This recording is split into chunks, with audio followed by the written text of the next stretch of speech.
Previously on Choices. Take that notebook, your pencil, and your attitude and go in your room. First, she was being all nice, but when I didn't respond, she started to say that I'm no Christian.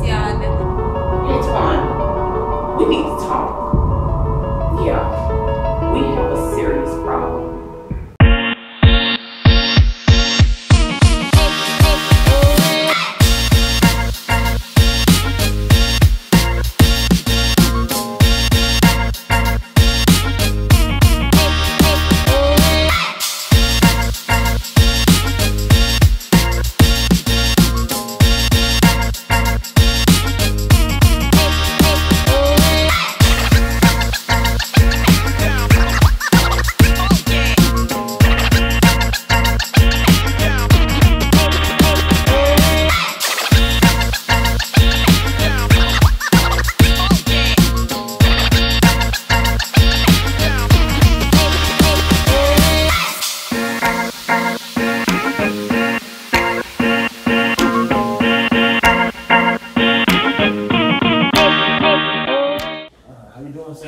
I'm alright. Thanks for coming by so quickly. I actually wasn't expecting it. No problem. Me and Trina was heading out, but you called, so I made sure that we stopped here. That's gonna be very urgent. Yeah, it definitely is urgent. I was talking to Kamaya about her session with your pastor, and I don't know Pastor Washington, but I'm a little concerned because some of the stuff she was saying was rather off. Kamaya said that your pastor said the reason why you're not with us anymore is because she and I aren't saved, that you're not coming back to be a family with us until at least one of us is saved. Her attitude is completely horrible here at home. And she also said that your pastor said that your wife is doing a much better job of taking care of her than I am, which is completely ludicrous.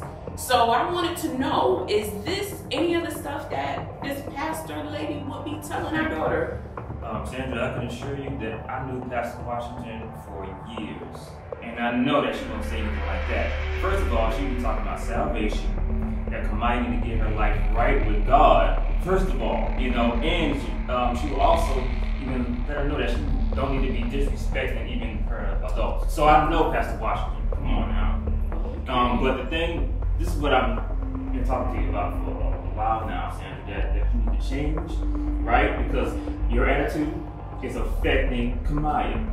And we got to change that. The way that you feel about Trina, all right, it's falling on her. You she know feel what? the same way. Twan, let me stop you right there, okay? Because I'll take the blame for Kamaya's attitude. She definitely gets that after me.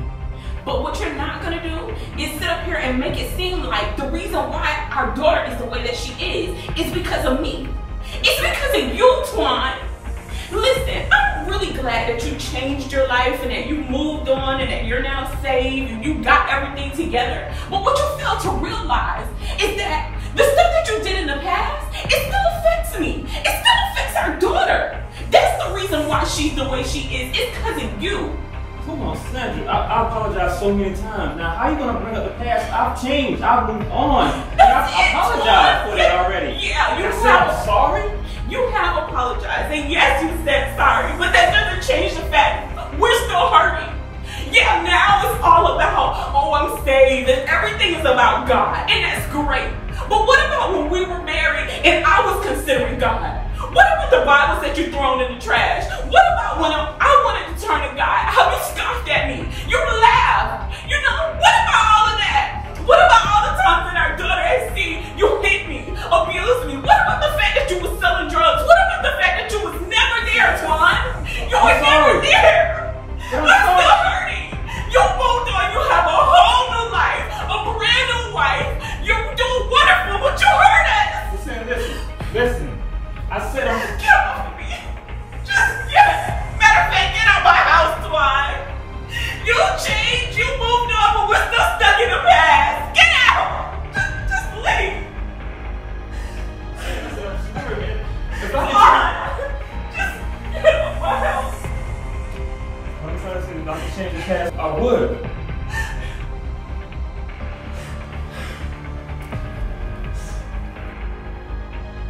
He's the one you see, who has set me free, and everywhere I go, I'll tell it. Gotta tell. I'll tell it. Gonna tell. See, I was faking. Brandon! Don't worry about it, it's just water. I hope so. Really hope that is just water. But I really need to talk to you. I want to know what's happening. I really want to know because I'm really concerned about you, sis. It's been a while. I talked to you. It's been a while. You communicate. You don't text anymore. I can't tell. The last time I saw you was at the funeral. You know, a girl. I don't even know where to start, Brandon. But all I can say is that I just realized that, you know, in life we all have to embrace our truth and embrace what is going on, you know, even though it's hard. And are you talking about the fact that I went to the prison the other day and I saw Tyrone? Are you hurting? Don't worry about that. We're divorced. This is what I'm talking about, Zori. All these surprises. Let us cut it short. You're here to pray for me.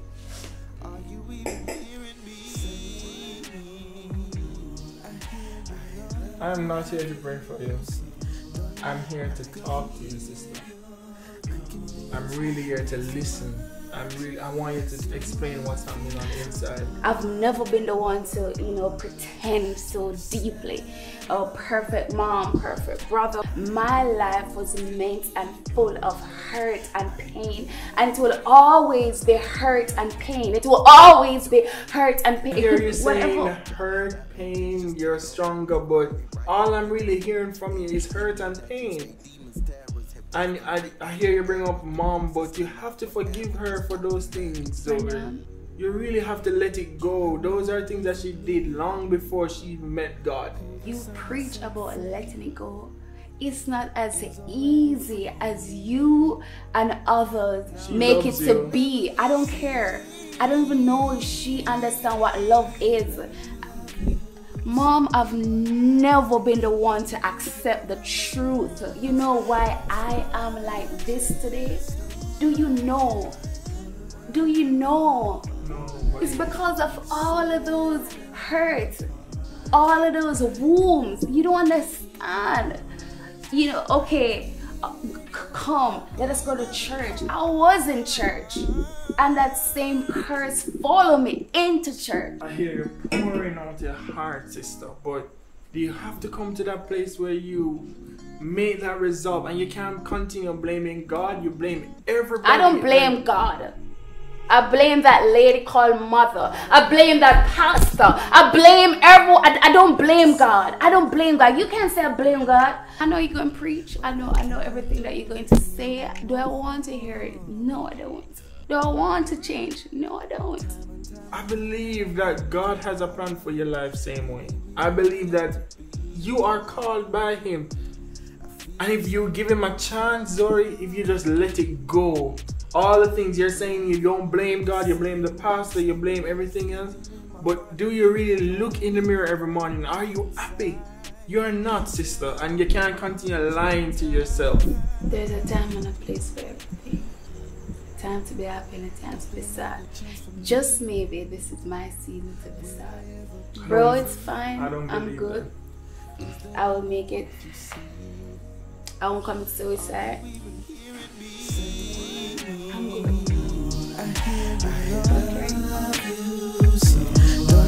I'm good.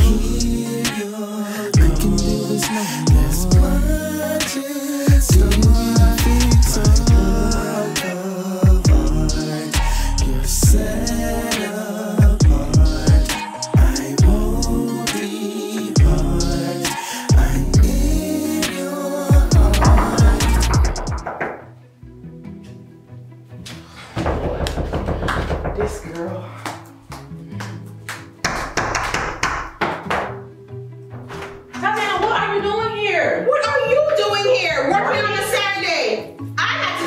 here because I needed to talk to you. Oh, by the way, I was said to give you this. Oh, thank you. I need to talk some sense into you, sis. Here. Why are you working on Sandra and her sister them case? Why are you meddling in those people's business? I don't even understand you. I don't quite call it meddling. I'm helping, and that is my family. And even if it wasn't, I would help anyway. What's it got to do with you? You know, I was doing praise and worship this morning, and I was really talking to the Lord, and He laid a scripture on my heart I need to share with you. In Proverbs 26, it says, "Whoever meddles in a quarrel, not his own, is like one who takes a passing dog by the ears." And what you think the dog gonna do? Bite you. And that is what Sandra and her sister gonna do. You know she a dog, the sister snake, and all she does, she wants your man. Why are you helping them? I don't understand you. Tatiana, what is wrong with you? You come up in here talking about dogs and snakes and getting bit and all this kind of stuff. What is wrong with you? What do you mean what's wrong with me? I'm trying to help you. I'm trying to make sure them people don't walk over you because that is my job as your sister. And so what? What if they are walking over me? Who cares? They don't take nothing from me. God has me in a position to help these people. These girls who have been through a whole lot in their life. Similar to what me and you grew up going through, okay? So I'm in a position to help them, and you telling me that I'm wrong for that? No. Listen, let God help them. Heaven help those who help themselves. Why are you getting all in their people business? And don't be comparing their lives to our lives. That ain't got nothing to do with us. You need to make sure you're doing what you're supposed to do. Tend to your own family. Listen, Tatiana, that's exactly what I'm doing. I'm helping my family, okay?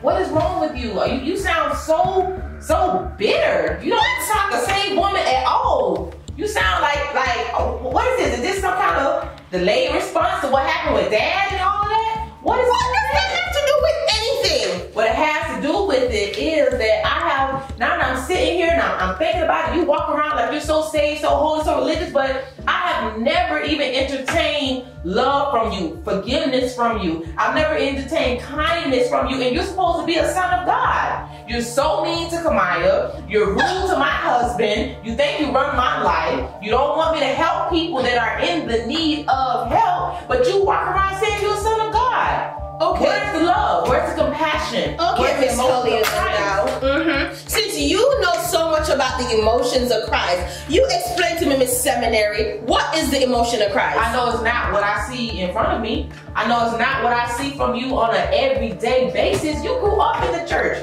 You got the better end of the stick. Your mother raised you in church, not me. You've been in church your whole life, but I never see the fruits of that. I never see the evidence of that, Tatiana. You see the problem, sis? This is why I'm here. Not because people are raised in church, that means they are the church. Exactly. Exactly what? That's exactly what I'm saying to you. You really need to examine where your heart is. You need to examine whether you are actually in the faith or not. What? Because you've been in church a long time, even longer than I have. But Tatiana, can you actually live this word? Can you love anybody? Can you forgive anybody? Have you forgiven Dad for what he did years ago? That man is dead and gone. But you're still holding on to how we grew up. He was a deadbeat dad when he was alive. And let him be dead. Let the dead bury the dead. The only father I need is God. That's exactly what I'm talking about. What? Sis, you know, I love you, and I'm just giving you I don't even need to hear this. Tough love what?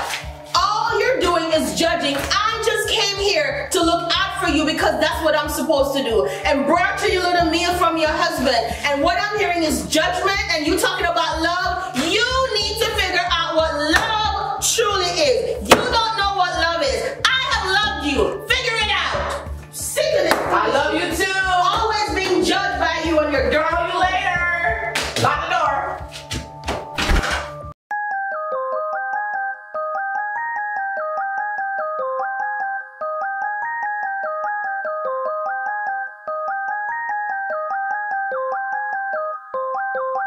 Living your life on the corner, you wanna finally find peace from the streets. Gotta stay in shape cause you're gonna have to run away from the police. And it won't cease till the beast get a piece of your little life that you can't take back. 10 years in the pen, my friend, now do you wanna live your life just like that? I know what it is when you live in a place where it feels like a nightmare. Wanna stop selling rocks on the block,